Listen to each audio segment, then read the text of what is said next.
So hello, everybody. Just giving a minute or two for people to join. I'm conscious it's lunchtime, so you're probably grabbing a cup of tea or a sandwich or whatever, and hopefully able to stay with us for this lunchtime session in our Integrity at Work conference.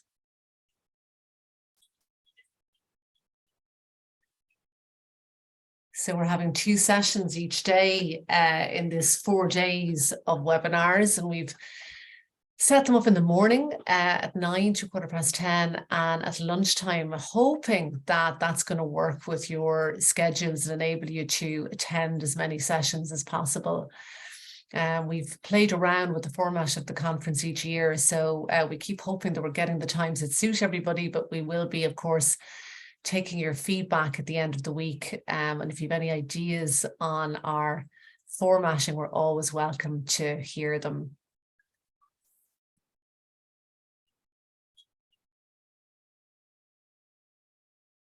So those of you who weren't at the session this morning, I should introduce myself. My name is Stephanie Casey, and I manage the Integrity at Work programme in Transparency International Ireland.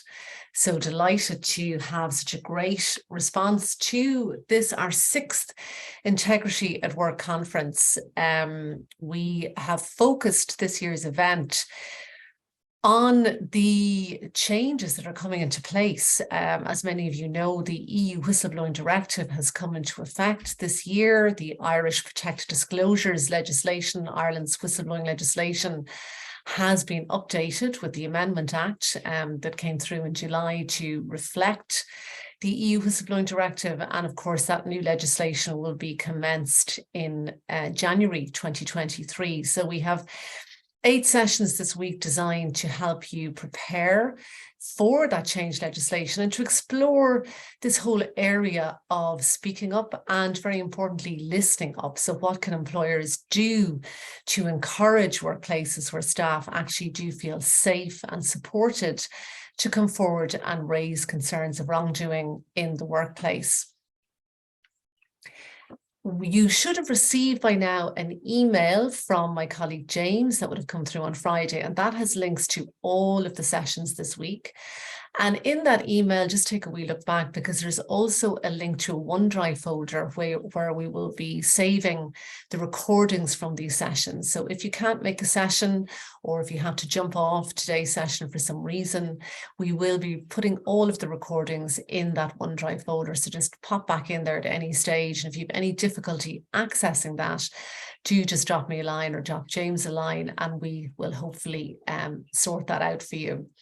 The schedule for the session you should have in that email, but it's also available on our Integrity at Work website, as are the biographies of all of our speakers this week. And if you're on social media, do please feel free to follow us on Twitter or LinkedIn. If you are tweeting about the event, just use our hashtag, which is #IWConference. So I would just like to say a quick thank you to our sponsors of this year's conference, Whistleblower Software and EQS Group. So now I am delighted to introduce our lunchtime session today and our keynote speaker, Emma Reilly. This session is going to be facilitated by Anna Myers. And just to give you a brief introduction to Anna, Anna is the founding executive director of the Whistleblowing International Network, a network that is designed to strengthen civil society organizations that defend and support whistleblowers around the world. And Anna and the Whistleblowing International Network are great friends and allies of Transparency International Ireland. So Anna, delighted to have you here with us today to facilitate this session. And we're really looking forward to hearing from Emma. And I'm going to hand over to you right now to introduce Emma. I'm going to stop sharing the screen as well. Thanks so much. Great. Well, it's such a pleasure to join you this afternoon, and one day I hope to be back there in person. Thank you very much for the introduction, and I'm really delighted to be here with you today speaking with Emma Reilly. So I thought the best way of introducing Emma is to ask her a few questions just about herself pre-whistleblowing, and then we will talk together, because obviously for those of us in the whistleblowing protection community, a lot of us are very aware of Emma's case, and the issues that she was raising and some of the major pushback and challenges that she's had. But Emma, would you like to introduce yourself, your background a little bit, and maybe a little bit prior to the UN? And I just then wanted to ask you when you joined the UN and what you had hoped for. So maybe just share a little bit about your background. Oh, you're muted. Apologies, I'm still learning Zoom. I'm actually Irish myself. I grew up in Belfast, and I then studied maths at the University of Cambridge, and after that I transferred over and did law, and specifically human rights law. So prior to joining the UN, I'd been working as a human rights lawyer for about 15 years. My speciality was really against torture, so looking at how to prevent torture from happening in the first place. And while I didn't explicitly link that, I think at the time in my mind, to whistleblowing, a lot of that was about how do you break down hierarchies and make sure that if torture is happening, other people who are witnessing it, so other prison guards, feel free to speak up. Right. So that was my speciality prior to joining the UN. And were you working sort of in the prison sector? Was it sort of prevention of torture in prisons, or more generally? It was with NGOs. Okay. So I worked with basically all of the major NGOs at some point that work against torture. And then immediately prior to joining the UN, I was the regional director of an NGO in Morocco and Tunisia during the Arab Springs. There was a lot of opening up then and opportunities to really engage with security sectors that hadn't really existed beforehand.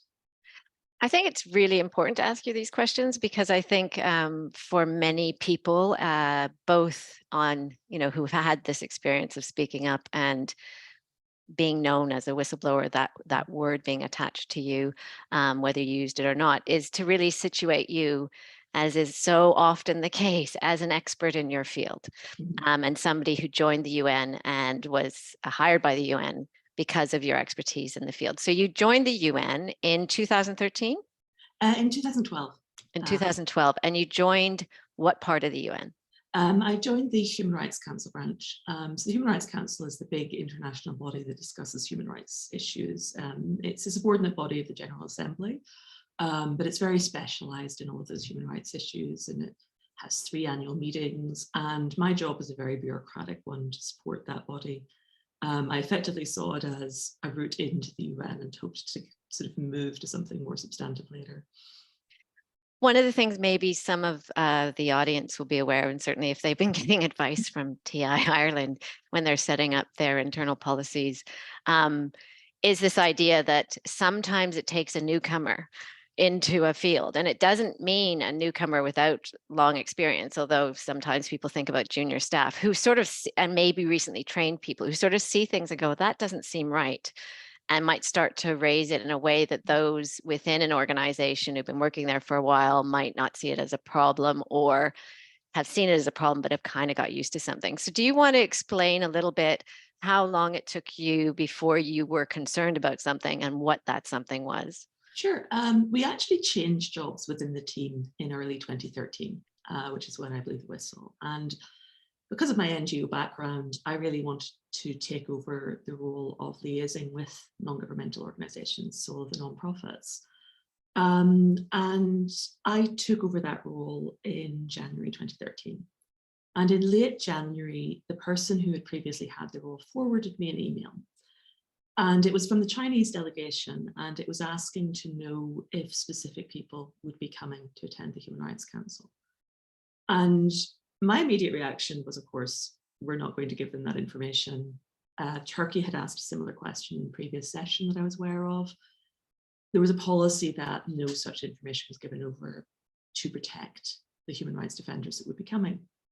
And so I just effectively asked my colleague, oh, do you want to tell China or shall I? I'm happy to write to them and say I've taken over the role and no, you can't have that information. And her reaction was that I should go and speak to my boss. and sort of implying that there might be a different rule here. So, I mean, I did, and effectively the instruction was coming down that these names should be handed over. The danger was obvious. I raised the danger giving specific examples. I included in that a woman called Reilly, who's a very prominent member of Uyghur organizations who had been imprisoned in China. She had been released. She flew back on the president's plane of the US out of China. And when she arrived in the US several months later, when she had begun her advocacy, her children were forced to call her. And 2 of her adult children were being tortured in front of each other. Her daughter was then handed the phone to call their mother in the US and to tell her to stop her international advocacy. So the danger here was very obvious. China works very hard to ensure it isn't criticized in these international bodies, particularly in the Human Rights Council, which is the only international body where an NGO can take the floor while there are Chinese diplomats in the room. So it's the only time that they can really challenge them directly. And I brought up these examples and said, we can't possibly do this. It's against the rules. Here's the specific rule we're breaking. Here's what has happened in the past when China has been aware of international advocacy plans. And I was effectively treated, and I think what you said was important, but as the newcomer that didn't get it, that somehow I didn't understand how politics worked. And I was just naive. And of course, this information had to be handed over. Okay, so that was the first stage. And I think, again, this is a point that people in the audience will be really aware of, that you were doing your job. You were following up what your colleague had said, talk to your boss, and you were being overruled, and it didn't seem right to you. So what was the next stage for you? My next step was to go to the civil society section, which was another part in the same organization that dealt more frequently with NGOs. Mm-hmm. When that didn't have any impact, I then went to my boss's direct boss. I was told at that point that I should trust his political judgment. Again, I was raising a very clear legal and human rights issue and kept being told it was politics. So it was this sort of quite strange situation that's continued, I think, throughout. I then went to the High Commissioner for Human Rights herself. And again, I got almost verbatim the same answer, to trust my direct boss's political judgment. At that point, I knew that the only route to potentially changing it was an external report, because I'd gone as high as existed in my organization. So I went to the European Union delegation to the UN, and I confidentially informed them and gave them a copy of some of the emails. I hadn't been able to prevent the names being handed over at that time, so I had a copy of the email in which names were handed over. And I warned them that this had been adopted as a policy and needed to be stopped. They assured me that they would raise it with the UN, and I understand that that did actually happen, but unfortunately the UN lied about the policy, and no further action was taken at that point.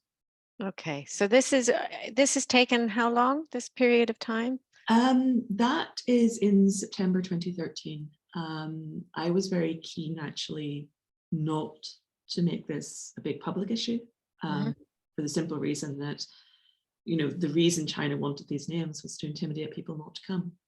I didn't want effectively to help China to have people not come by making them scared of coming forward and applying to attend UN meetings. Right. But I wanted to make sure that they were safe when they did so. Yeah. Okay. At this point, were you considering yourself a whistleblower? Not at all. To be honest, to a large extent, I still don't. My job title was Human Rights Officer within the United Nations. The first principle of human rights, like medicine, is do no harm. And for me, I've never understood what the possible positive reason to do this could be. The dangers are obvious. It's in direct breach of a written rule that was set by member states. And effectively, yeah, I was reporting someone else's wrongdoing. But I didn't see it as blowing a whistle in the sense of, you know, it's so obviously wrong. And yeah, and so we are looking at the first stages of this, and I know it gets quite complicated, as I said to you, and sort of, and just for the audience sake, Emma and I have probably been in contact with each other for at least 2 years, but maybe even closer to 3, but at 2 years. And part of the reason we were in touch was some letters of support that the NGO community has written to sort of raise this issue. And certainly in the last few years, the issue of the Uyghurs and in China is no longer contested really certainly in the public domain any longer. But at the time, there was a lot of sensitivity. There wasn't as much understanding of this as a significant problem outside of the circles you were in. Do you think that the UN hierarchy understood the risks as being as high as you thought they were? Certainly in my reports, I made a point of giving those examples. And, you know, there were examples of when the names were handed over immediately thereafter, Chinese police being deployed to people's homes where they had family members that were still in China. I made a point of always raising it as an issue of endangerment. That this wasn't just a bureaucratic political issue about lists of speakers, this was an issue of active endangerment of human rights defenders. That was unfortunately used to feed a narrative that I was hysterical. So it became actually this strange thing where I was reporting something because of the danger, and the responses I was getting was entirely this sort of bureaucratic. It's easier to do this. In sort of the olden days of the Commission for Human Rights, names used to be handed over kind of 20 years ago. And I was like, well, how is that relevant today when there's a written rule against it? So yeah, I think that there was a concerted effort on the part of the retaliators to use that fact essentially to try to paint me as being unreasonable. And one thing I think that really permeates my case is that nobody was meeting me and nobody was communicating with me. So I was sort of making these reports essentially into the void. And I think it's one of the things I really appreciate about particularly Transparency Ireland's guidelines is that need to communicate with the whistleblower and to tell them what's happening in response to the report, if anything. Because from my perspective, I'd reported something incredibly serious and then been left in silence. And you say you found out since, for instance, or Yeah. that the EU did something, but you weren't necessarily at the time being given any No. reassurance that people were taking this forward in some way. Okay.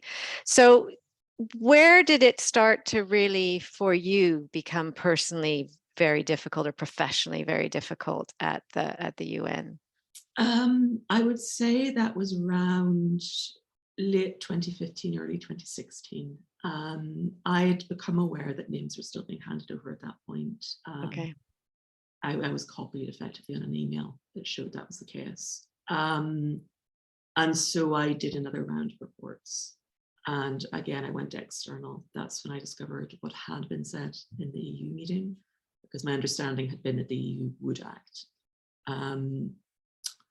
And at that point, I reported it actually to the Irish delegation, because within the EU, there's a sort of division of labour, and Ireland works on issues of human rights defenders. So I'm an Irish citizen. It was exactly their issue. That seemed like the place to go.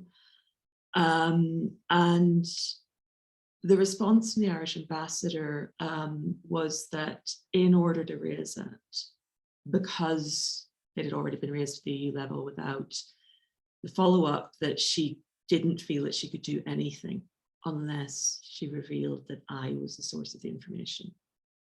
Okay, this is an interesting place just to stop for a moment, because this maybe again is a little bit more accepted in with those who've worked with whistleblowing systems now, and who have had training or dealt with whistleblowers and have learned, but within organizations, but certainly in parts of the world that Win is aware of, and certainly within some of the systems of law enforcement, there was this idea that if you got information and it wasn't a complaint, a complainant attached to it, they could do nothing.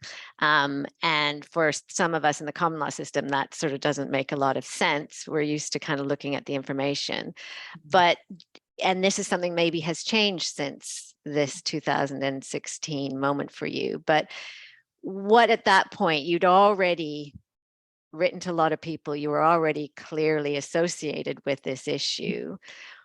What was for you the added value of Ireland taking it up without naming you, even if those who were perhaps receiving inquiries from the Irish ambassador would maybe have gone 2 + 2 or 1 + 1 is 2? But Effectively, this was a very widely known policy within the UN. I think that that's something that's kind of been a bit lost in my okay, case, is that on those emails, there were about 50 people in copy. okay, So I had, to a degree, reasonable deniability. right, And while I'd been reporting it, the written evidence that I've been giving people had several people in copy. So I don't think that my name had previously been definitively raised with the UN. right. I suspect that the person I was directly reporting knew, but I'm not sure that everyone in the hierarchy at that point Okay, was so you sure. felt there was still some protection, or at least the focus being on the issue rather than Yeah, the messenger. Was that sort of in your exactly. thinking? Yeah, And I mean, you know, of course, I felt I had no choice. I mean, I'm not the victim in this case. The victims are the people whose names were transmitted to China and their families. yeah. So of course I agreed. But that did then result in a significant ramping up of the retaliation. And at that point, human resources became involved, really. Okay. And kind of the management systems in the UN became involved rather than just the substantive side. And then you talk about retaliation, which is a big word, and you were saying it had already started. Yeah. When you talk about it, the early times, is that about being cold shouldered, starting to not be responded to? Is your job being made a bit more difficult? Is that what was happening pre-human resource involvement? Yeah, it was ostracization, the application of different rules to me, the requirement that I do 2 jobs at once. So I had managed to get in a temporary post away from the Human Rights Council branch. I was still being required to write all these extra reports for the Human Rights Council branch that had no real purpose. It was effectively giving me extra busy work and making this a requirement to try to make sure that they could give me a bad performance review. It was that kind of what I would term almost sort of lower level harassment compared to what came later. So very much trying to make my life difficult, but nothing that was kind of public defamation or any of the things that would later come. I was at that point, I later discovered, already being defamed internally. The sort of, I think it's quite common for women whistleblowers to be termed crazy, and men are sort of overambitious, and that's certainly the pattern within the UN.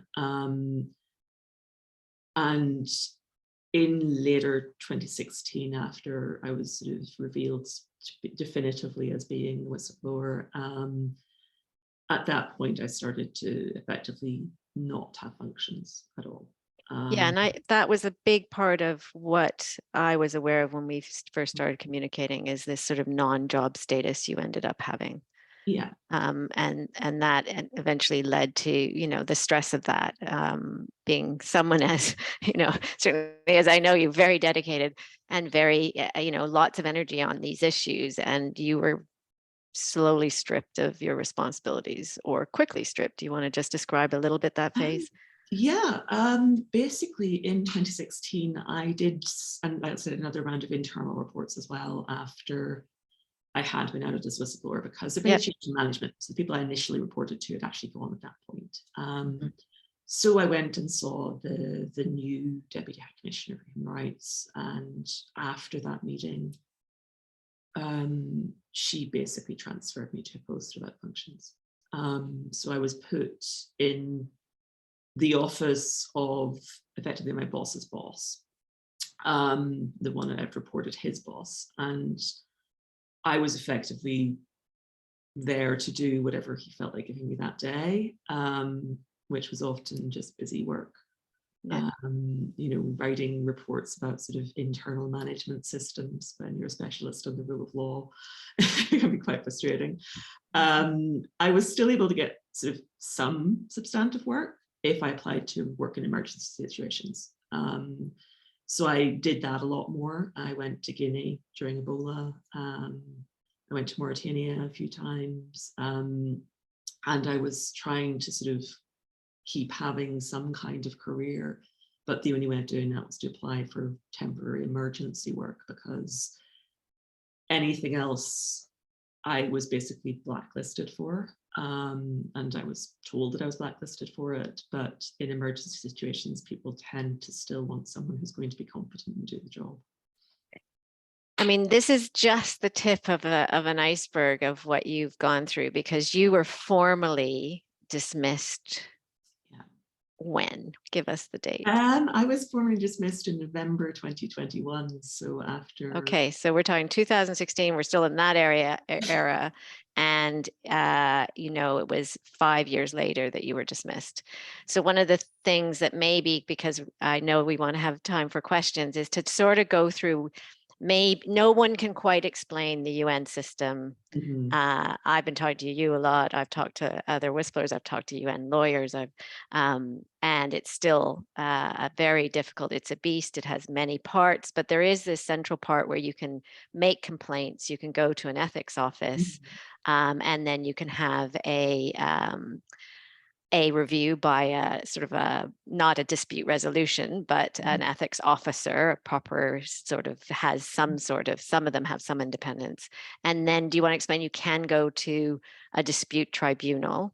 Yeah. And do you want to just explain very briefly that structure and the role of judges? Where do judges come in the UN system? So there's supposed to be all of these kind of independent systems. You know, they're meant to be functionally independent. The reality, of course, is quite different. And the ethics office is responsible for protection of whistleblowers. So you can only go to the ethics office if you're being retaliated against. There's no kind of prior protection available. And I, of course, did that from 2016 when the retaliation ramped up. And it's supposed to be an independent review, and they can make recommendations to the Secretary General. They can't enforce those recommendations. It's a body effectively without teeth. So I went there in 2016, and I was told that because my reports had led to no change, I couldn't possibly be a whistleblower. So effectively, they kind of reversed the system and said that if someone reports something and the UN doesn't immediately act, then something that they reported must not have been worthy of such report.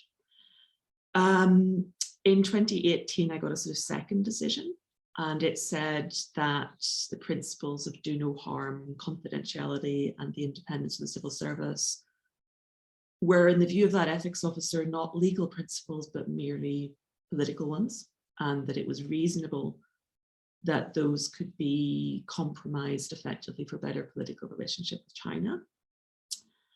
And at that point, I decided that I would try to take a case on that to the tribunal.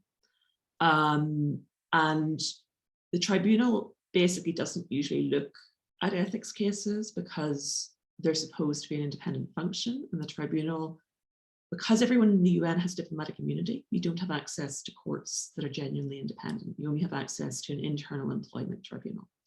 So usually you can't challenge anything that the ethics office says, but I thought I would give it a go anyway, because that seemed so unreasonable to say that these fundamental principles in the UN Charter could somehow be compromised.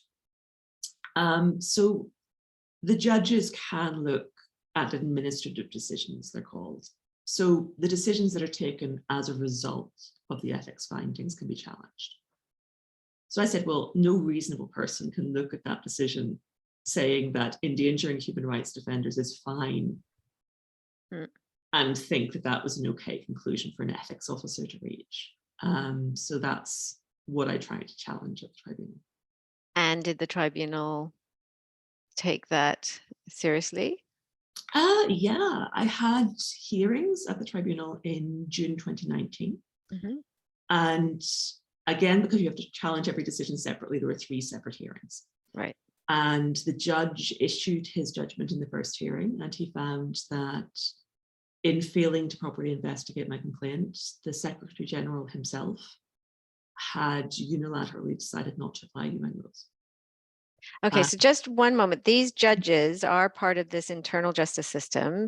So they have judicial experience in their own countries, and they are, this was, I mean, again, they have a certain number of years that they act as judges. And so they come in and out of the national systems into this system, but they're not a separate, they're not a court. They create this kind of court structure, but they are not, it's the UN that funds it and deals with it. Okay. Exactly. And I mean, in my case, I was actually, my cases were heard by a very senior judge indeed. He had been on a war crimes tribunal for Cambodian hybrid war crimes tribunal. Okay. So he was an extremely senior judge. And this is obviously quite a major judgment in favor of a whistleblower. And the UN had something happened. Yeah, the UN had 2 reactions to that, basically. And again, this is sort of goes back, I think, to the importance of that kind of genuine independence and division of powers. Because within the UN, there isn't a sort of separate executive and legislative. So the Secretary General has been told, you just broke UN rules. You don't have discretion as to whether or not to investigate something so serious. So he rewrote the rules to give himself such discretion. And also this judge, so there was an administrative, and again, this is just to sort of show what happened, and each thing on its own has a sort of somewhat administrative justification. But in the whole, when you looked at it, the timing of removing this judge's term being ended shortly after this first decision, when he'd already prepared, I think he was already had heard evidence, at least in one other of the cases of your 3. All of them. So was preparing, and then he was removed.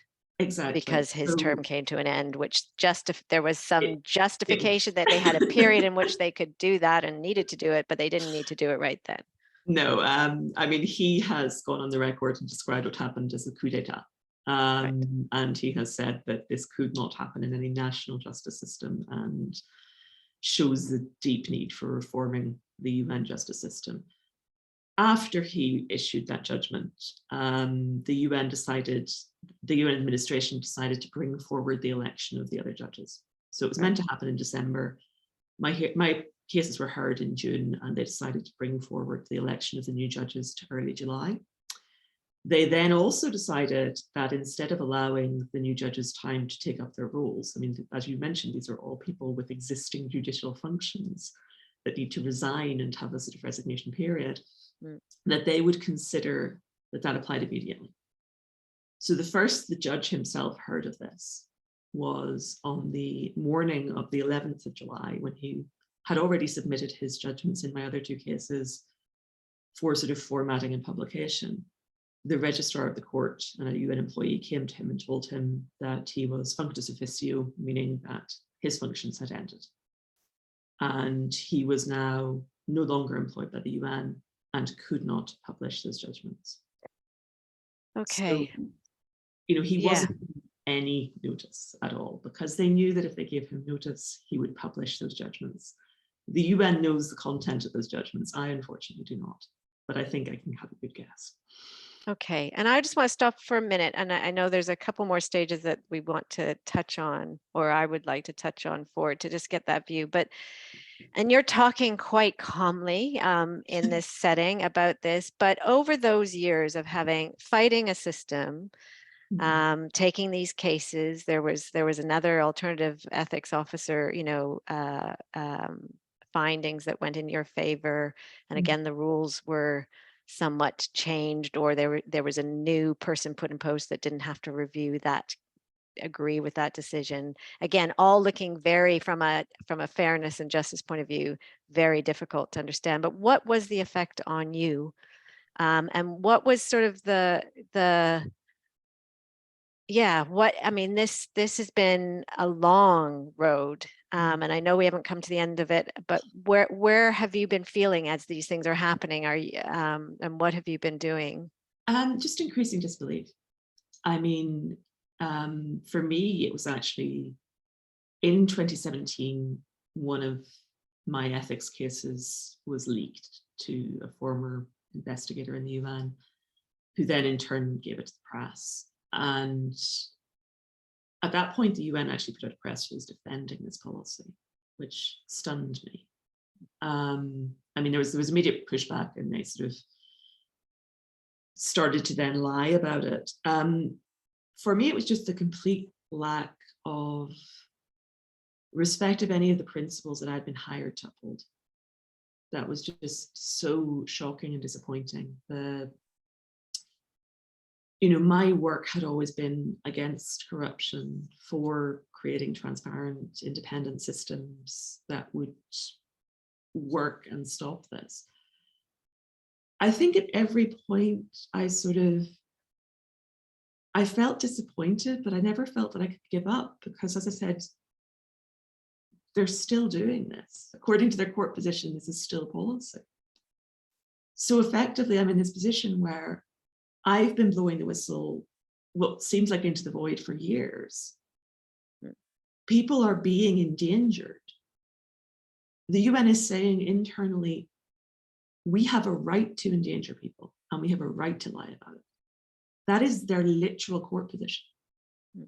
And I think, I mean, there have been moments when I just felt so dejected and anxious, and going to work became a constant sort of source of stress. To be honest, I think the last couple of years, my reaction to COVID times was almost the opposite of the normal reaction.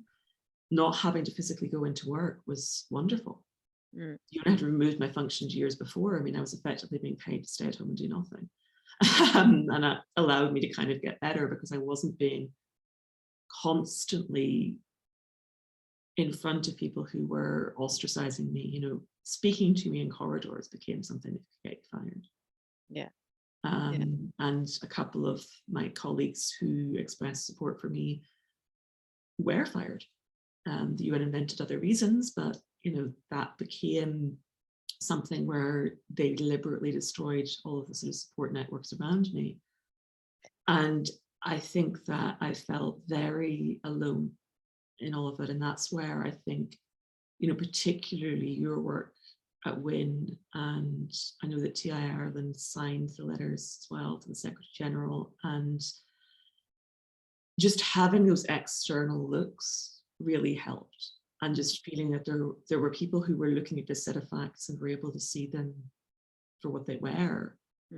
Because I think there's always a tendency as well to sort of almost convince the whistleblower that they're crazy.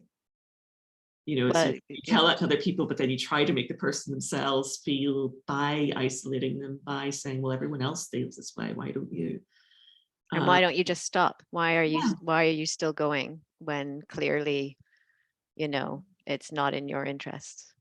Well, I mean, I think in a sense, the UN has an entire office that should be the worst nightmare of any organization that has a whistleblower. I mean, in human rights law, the entire point of human rights law is to protect the rights of individuals against governments.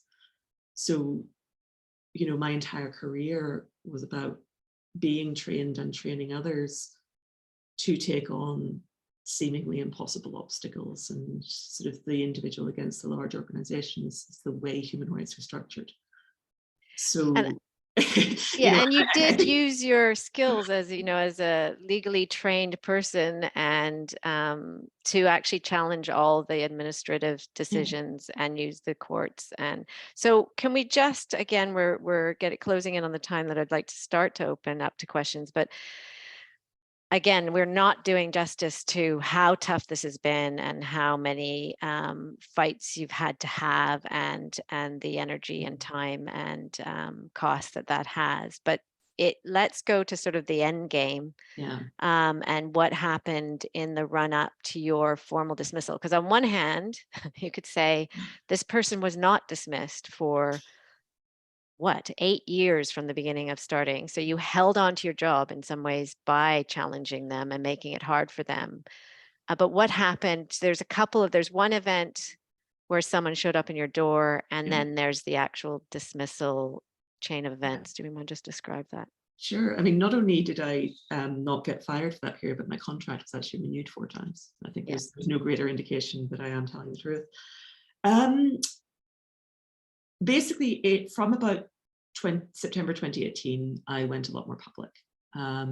All of my reports to member states had failed. So at that point, I opened a Twitter account to respond to some defamation on Twitter by the UN. And I had been speaking publicly about this policy. And the UN has had exactly 1 meeting on the Uyghur genocide. And that was on the 12th of May, 2021. It was online because of the COVID times, and I had registered for the meeting. So the UN knew that I was online and watching and likely to take the floor. And 10 minutes before the floor was open for questions, there was a knock on my door, and it was the Swiss police. And the UN had made a false call to them and had claimed that I was an imminent suicide risk. I'd had no contact whatsoever with the UN for several weeks. And you said you were at home with your partner? Yeah, we were both working from home. So my partner was in the bedroom working from home. He was on a Zoom call with his boss. I was in the living room attending this meeting remotely, and they had been sent and told to basically have me sectioned and to take me to a psychiatric hospital because I was such an imminent suicide risk. Now, I immediately gave them the phone number of my actual doctor so they could phone him and confirm this wasn't the case. I showed them all kinds of proof this wasn't the case. I explained what had been happening. I actually made a criminal report of complicity in genocide for handing over the names in the first place. And they basically kept saying, but it's the UN. You know, it's the UN that sent us here. Of course the UN tells the truth. You know, the UN is so credible. Of course you must be a crazy person. They had actually failed to inform this place that I was a UN employee. So they didn't even realize that I too, at that point, had diplomatic immunity and that they had no right to invade my home. But yeah, they came into my home. They were carrying guns. It was quite terrifying. You know, at that point, the UN is willing to lie to national authorities to stop me from speaking. It's, you know, this is the action of an authoritarian state, not of the UN. And that basically set the scene then for what happened in July.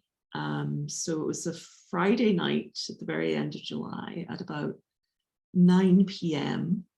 By that point, I had been recognized as whistleblower for a full year. And none of the rules had been followed. There's supposed to be an investigation at that point. All these kinds of things are meant to come into motion to protect the whistleblower. The UN did none of them, and I have no way of challenging that. So at 9 p.m. on a Friday night over the summer, I got this email saying that the UN, as the body found to have retaliated, had somehow overturned my whistleblower status with no authority to do so, and had decided that I wasn't a whistleblower after all. Yeah, that was the first thing. Yeah. A few minutes later, I got through a judgment from the allegedly independent tribunal, finding that, yes, I'd probably been harassed, but that when it came to my challenge of the press release that the UN had put out about my case and had sent by email directly to 2 million people, it found that the UN had a right to defame its own employees effectively, because nothing in the UN rules explicitly says that you have any expectation as a UN employee not to be defamed. So because it's not explicitly said anywhere, I have no basis on which to complain before that tribunal about being defamed. There is no competent tribunal to which I can make that complaint. And about an hour later, I got a disciplinary notice telling me that I had been found guilty effectively of giving interviews to the press and telling member states what UN policy was. I was And you were fired explicitly for whistleblowing. Yeah. Okay. Okay. And that was 2022. 2021. 2021. So I got that notice in July. I had a month to respond, and then they finally fired me on November the 10th of that year. Effectively, that's the day when there was a big profile on the Le Monde paper in France, and it had been on the first page of their website for a full working day in New York, and diplomats were asking all the questions. So you're saying from 2013 to 2018, basically you hadn't really gone public. You'd No. gone external, but diplomatically, and Yeah. you'd responded to a few things, had you? But at that point, had you responded publicly to anything that was put out publicly? No. No, I actually didn't, even at the press release. The UN put out a press release in February 2017, effectively calling me a liar. Now, the court determined in its judgment that that's not true, that everything I've ever reported has been true and correct. Right.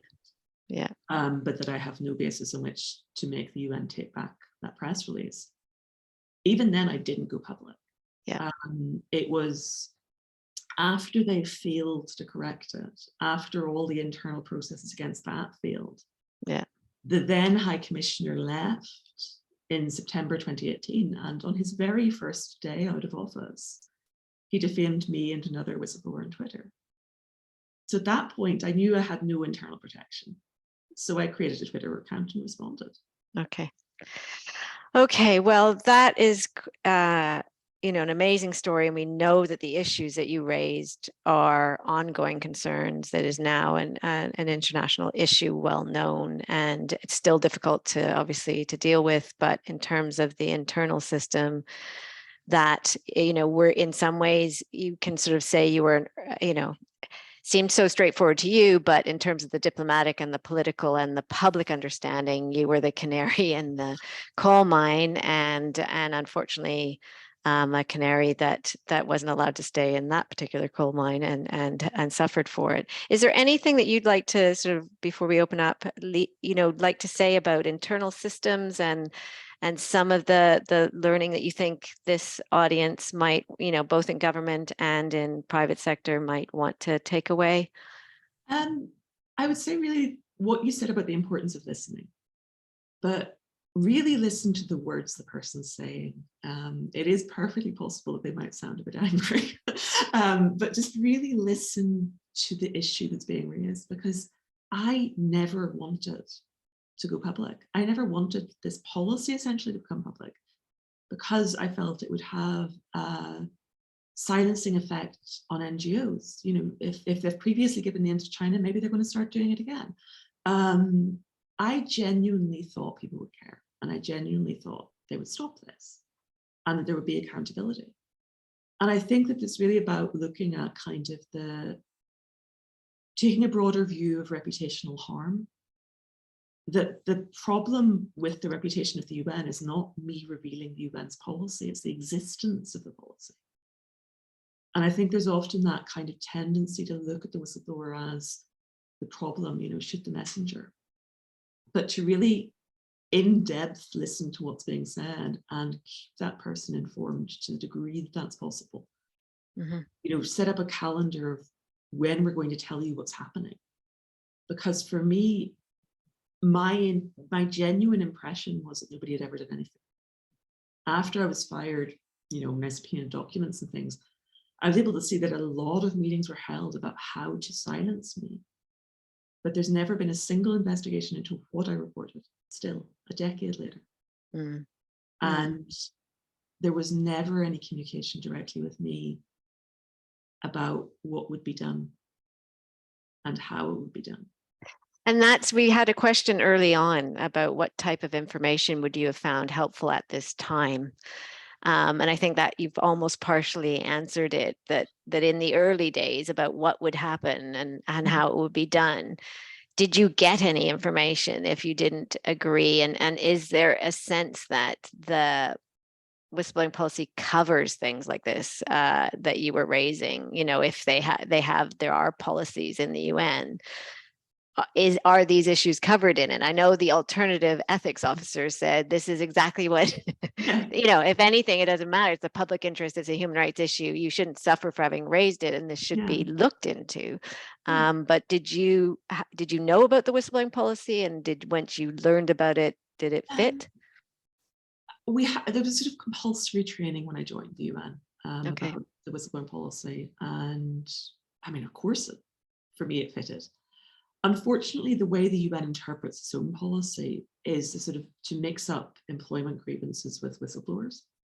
So they will recognize someone as protected if what they report is a failure to promote them, which everywhere else would be recognized as an employment grievance. And that's they will then say we protect as many whistleblowers. But as regards public interest whistleblowing, I was aware of the stories of previous public interest whistleblowers.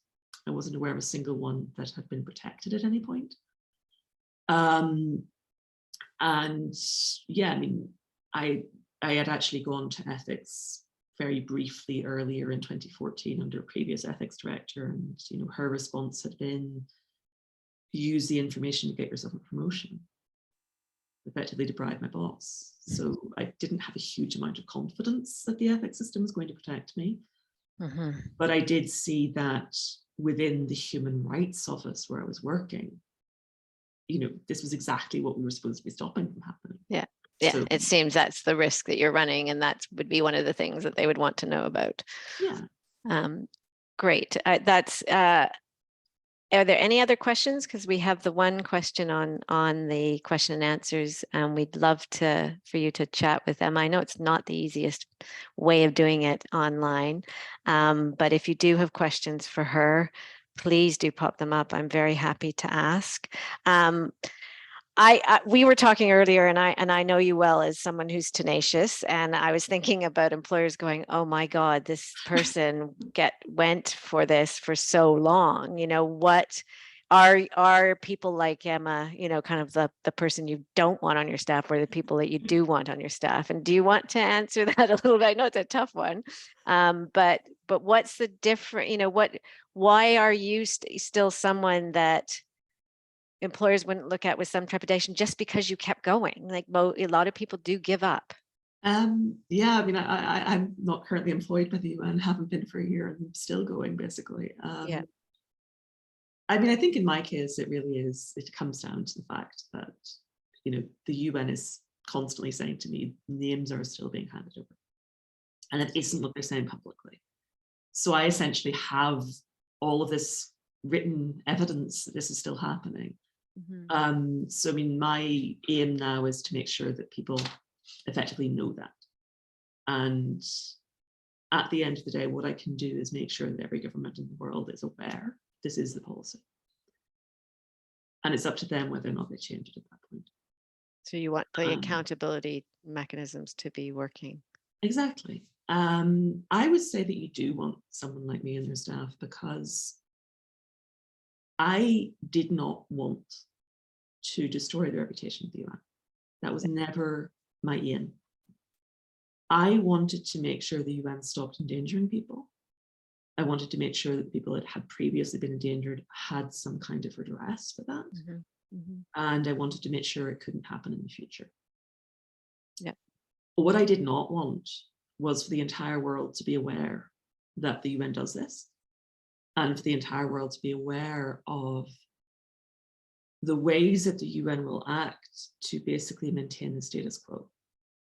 And there are issues about the kind of broader relationship with China and the influence of China on the UN. But that was never what I was aiming to do. So I would say that you actually do want people on your staff who are committed to the aims of the organization and whose loyalty is to the organization and not to their direct report. And I think you're hitting a kind of nail on the head. Actually, we've got some questions coming through, so I'm not going to continue. I'm going to go straight to these questions. We want to. So one of the questions is, this type of situation seems to be very similar to what happens at FIFA. The international organizations do not appear to fall under a sovereign legislation, but just their own rules. Do you want to comment on that? As more a comment than a question. Sure. I mean, one of the high commissioners who retaliated against me walked straight into a job advising human rights advisor to the International Olympics Committee. So I would tend to agree. I guess one of the things that, and this is where what WIN did was support from the members of the Whistleblowing International Network, which are legal advice centers, and those committed long-term to supporting whistleblowers as a democratic accountability mechanism, is very much the kind of, your case was the issue that we could say, look, this system can't be working well. This person is, you have this person on staff, they've been here this long, their issue is credible, they shouldn't, let's get back to the issue and drop all this other stuff. And you using this system and in a way pointing out at each step how the system didn't work or looked like it was being thwarted, and the timing of that was very difficult to ignore, and that really this should happen. And it leads on to the other question: is this a case of a whistleblowing policy being rendered meaningless by the organizational culture at the top level? Is that a correct, or would that not matter so much? And this is me adding to to Andrew's question.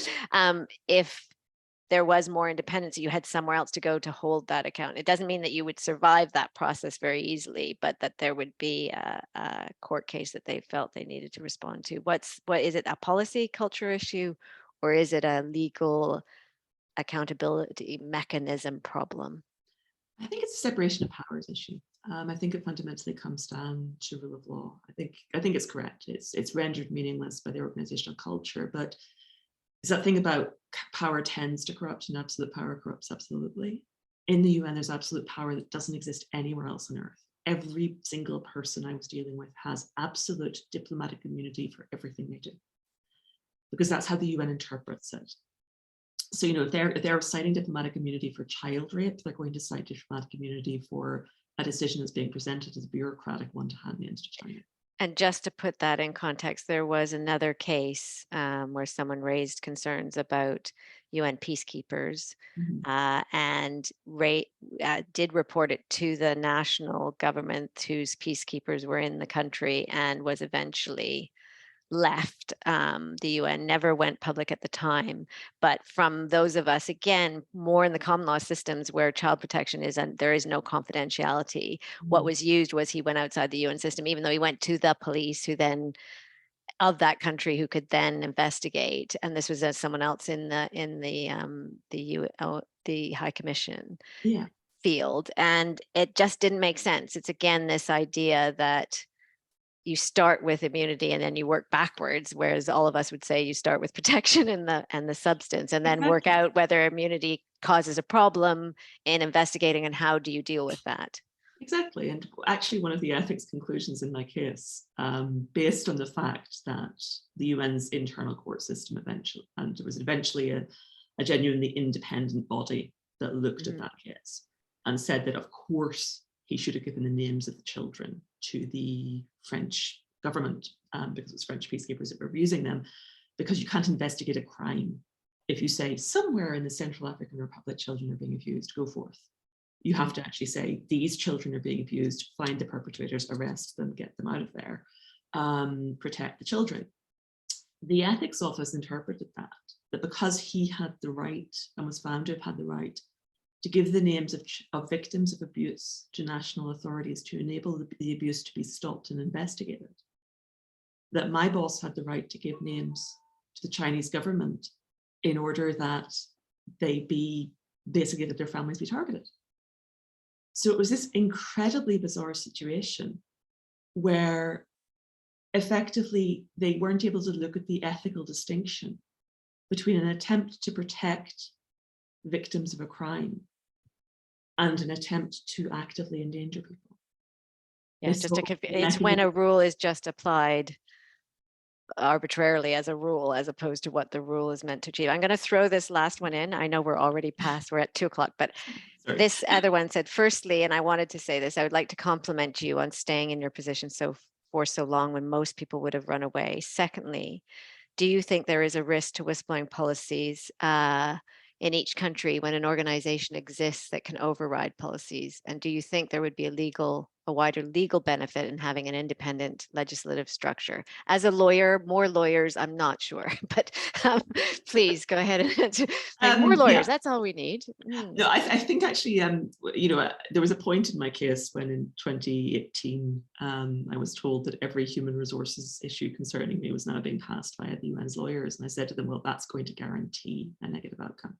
Yes, I'm a lawyer, but yes, they're just looking problematic. We are problematic. Yeah. Yeah, they're just looking at winning the case at that point. They're not looking at the broader. But this idea of having an independent legal structure, I mean, is that something you think should be looked at for these international bodies? And I think that it would be helpful to have that. The problem that we face is, of course, that most of these bureaucratic structures already technically exist. The 6th committee to the General Assembly would be the one there, but they're not doing their jobs. And there isn't really anybody that's looking at it kind of externally, in a sense. So I would say that, yeah, you take the current ethics office, you take the Office of Internal Oversight Services, which is supposed to investigate, you make them genuinely independent, you divide them off from the UN, 7-year fixed term contracts, no possibility of employment of people within that structure in the UN or any of their family members in the UN. And funded by the member states, funded directly by the General Assembly, the regular budget of the UN.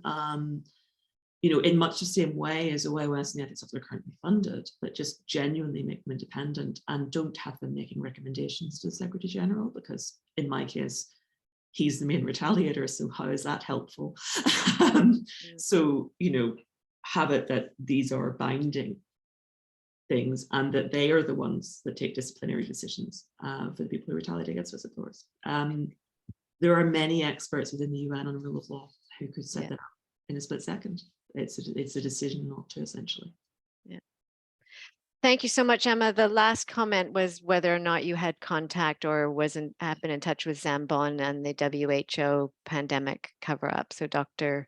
Zambon, and just to say from our perspective at the Whistleblowing International Network, we also supported a letter about that again, where an issue that should be scientific, and there was a report got political and then got squashed, and then you're trying to argue it as a personnel issue through systems where actually the politics intervened to stop something that was already quite straightforward. And I would say it's not limited to WHO. I am aware of another case in the UN Environment Programme where reporting the origin of COVID was similarly held back for over a year from publication. Because it included some recommendations that the Chinese government didn't like.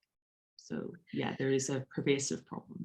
There's a pervasive problem. We think these organizations are important. We want them to work better, and we want them to take their staff seriously. So I'll leave it here. Thank you so much. I don't know if Stephanie's going to jump back on to just end the session, but thank you, Emma, so much for sharing your story and also having your wits about you as you do so and able to give sort of fundamental recommendations that actually make sense. And thank you so much for your time, your efforts, and your commitment to human rights. Thank you. And thank you so much for your support. It has genuinely been valuable. A pleasure. Stephanie? Thanks so much, Anna, and thanks so much, Emma. Really, really interesting session. Emma, I know you're moving on to other things now, and we didn't get on to that, but just to let the audience know there is life after this. So I think, Emma, you probably wouldn't mind me sharing that you're hoping to go in an academic direction. And not in whistleblowing. And not in whistleblowing, absolutely. Which is just music. Although definitely never, ever. But not a career choice. Absolutely, but you do continue to obviously, raise the issue, as you said, the issue that still hasn't been resolved, after all this time. And And that is, you know, it just keeps coming back to the message, not the messenger, doesn't it? And that unfortunately the message didn't get through. So look, thank you both so much. I'm just going to share my screen quickly. I see we still have quite a few people with us, which is great. So thanks for staying with us. And sorry, we've run slightly over time, but I think it was well worth it. I just wanted to give you a little heads up for the next session, which is coming up tomorrow morning at 9 o'clock. And we're going to get into quite a practical session in the morning on the whole area of, you know, the extension now and the range of people who can make reports under the new legislation. So, for example, volunteers in charities can now make a report and be protected by the legislation. So that's a big step forward, and a number of other different kinds of people who can report, and then also new channels as well for reporting wrongdoing, including a new office in the Office of the Ombudsman, the Office of the Protected Disclosures Commissioner. So we're going to be talking about all of that tomorrow morning at 9 o'clock. So please do join us. And as always, if you miss anything, we will be putting the recording from all of these sessions in the information pack, which we sent you by email on Friday. Thanks a million for joining us. Thanks to Emma and Anna again for their time and for their really, really interesting session today. And I look forward to seeing you all tomorrow.